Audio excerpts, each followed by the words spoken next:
lazy Saturday afternoon and it's thunderstorming. It's pretty cool because it's taking some of that heat edge off.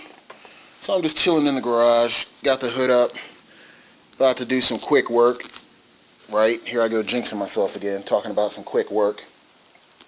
But I got a couple things on deck here I need to get worked out with on the car. Should be easy stuff though, it's just little small stuff. So let's get this cowl off and do a quick recap.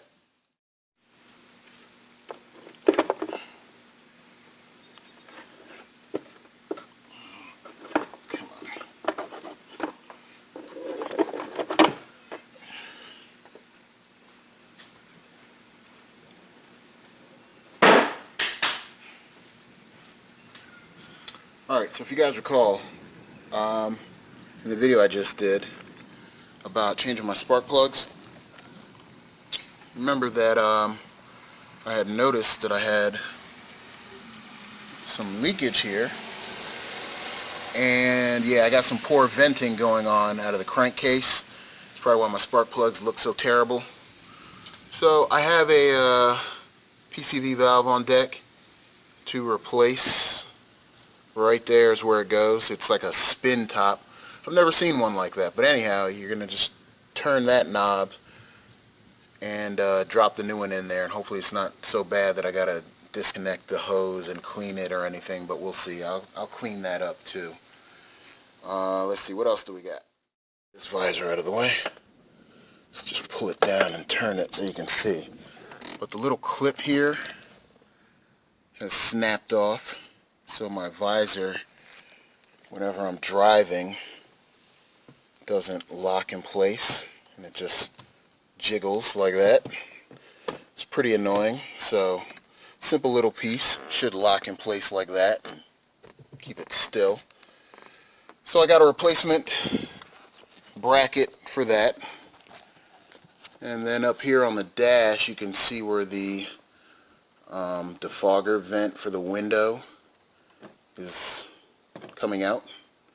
There's some slight bubbling here on the dashboard, but what's happened are there's tabs on the bottom right here. There should be a tab here, and there should be a tab right here, and those snapped off. So this part is not fitting in here.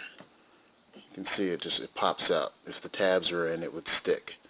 So I got a replacement one of those. Those are the main. There's actually another part up here that needs to be replaced. It's where the holder for the sunglasses go in the overhead.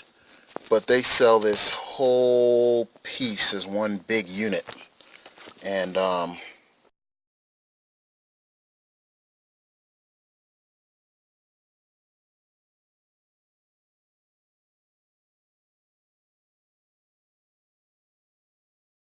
yeah, they sell this whole piece as one big unit. I think it's like $300 because of course you got wiring and the lights. So I passed on that. I'll probably just try and repair the little pocket that goes up in there instead of paying $300 to replace that whole thing. So the last part is at the rear of the car. So let's swing over there. Alright, so at the back of the car, actually you can probably see it better from the outside first. You can see right here there is a piece of rubber weather stripping that attaches on the inside of the back of the car here, and it has basically disintegrated over the last 12 years. So you can see down in there into the car. I mean, it doesn't prevent water from getting in there directly, but I'll show you on the inside once I lift the hood up the main reason why I'm replacing this part. Seems like a dumb part to replace, but there's a reason for that, and that is when you pop open the back of the car, there are two wiring harnesses up here that you can see. These two right here, and the stripping prevents water from coming directly in contact with these, and sun, wind and heat, direct sunlight, all that that would cause these to disintegrate or decay. So this stripping here that runs all along the back is starting to disintegrate and fall apart. So I have a replacement strip for that all the way across the back there. So I'll be replacing that as well. And it looks like it has little metal, like, what are those called? Lock washers or something like that. So that's going to be fun. Jeez, don't feel like messing with that. So there you have it. Some smally parts and a PCV valve that I'll be swapping out. Nothing too complicated. Like I said, just trying to get this car back up to decent driving specs, and then I can start really having fun with it. Swapping out the throttle body there, and swapping out the fuel rods and the cams, and maybe throw a supercharger in it. I don't know. We'll see. Time to get to work. Alright, so I got my replacement parts here. Here is my bracket for the visor. This is the vent plate. Hopefully this one should be the easiest one, so I'll just start with that. We then got the PCV valve here. Like I said, it's like a little twist top, and it just twists and snaps in to place, so that's pretty cool. I know a lot of people said you can just take out the old one and clean it down with WD-40, but again, to my knowledge, I don't believe I ever had the original PCV valve replaced, so figure why skimp out and be cheap at 250,000 miles. Let me just go ahead and buy a new one. But I gotta say, if you get these from the dealer, it's not cheap. I got a discount on this and it was still 40 bucks. Regular price was like 65 for a piece of plastic. It's retarded. Sorry if some people take offense to that comment being politically incorrect. Anyhow, this is the strip that will go at the back, the rubber strip. You can see it's a pretty long piece. I do not know if it comes with new lock washers or not. I'm hoping it does. That way I can just rip the other ones off and it'll be an easy switch. So let's get started on this part first, and hopefully I don't run into any issues. It's got a nice little perforation here that I can just open it up with. And I'm going to keep the bag, that way I have the part number, you know, just in case in the future.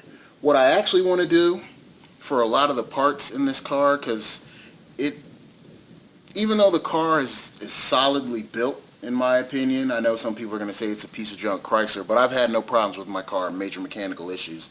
It's still holding up, and I've been pretty poor to it over the years. But the interior, the plastic parts on the inside, man, are just disintegrating like tissue paper. It's really cheap plastic on the inside. And I have no doubt that some of these plastic parts are going to just break again. What I want to do is send off some of the more seemingly hard to replace or frequently breakable parts, and send it off to a place so they can do like aluminum 3D print fabrication, and instead of plastic parts have lightweight, of course, durable aluminum. So that's what I'm thinking about doing, but we'll see. Alright, so first up is the vent bracket, and I'm hoping that the slight bubbling here on the dash doesn't cause any problems. This should just slide in here like this, and it should just snap into place. But as we can see, there we go. Are we in? It's in. It's in on this side. Maybe I didn't snap it too good at the back. There we go. It's not a perfect fit. Yeah, there's a little bit of bubbling here on the dash, but it's also the angle of the camera, because it's actually pretty flush. Yeah, so the camera right here is just catching the gap. It actually, let me swing it around and you can see it's a pretty good fit. There we go. See, so we're back to flush. No more bubbling vent. Sweet. I am pleased. Now the problem is, of course, you heard it snap into place, and with this slightly bubbling up, it's putting pressure on those tabs already, so I wouldn't be surprised if these things were to break again in another 2 years or so. So hopefully that's not the case, but that's why I want to get some of these things 3D fabbed to avoid that. Alright, next up is this part, and that just requires, oh my gosh, you gotta be kidding me. I'm thinking I can get up in there with a Phillips head, and they got a star nut. Great. Really? You've got to be kidding me. Let me see if I can just get an Allen key up in there, and maybe that'll work. This is absurd. A simple Phillips head screw would have worked nicely. Nope, they had to go the extra mile, and make sure you come into the dealership to replace a stupid part like this.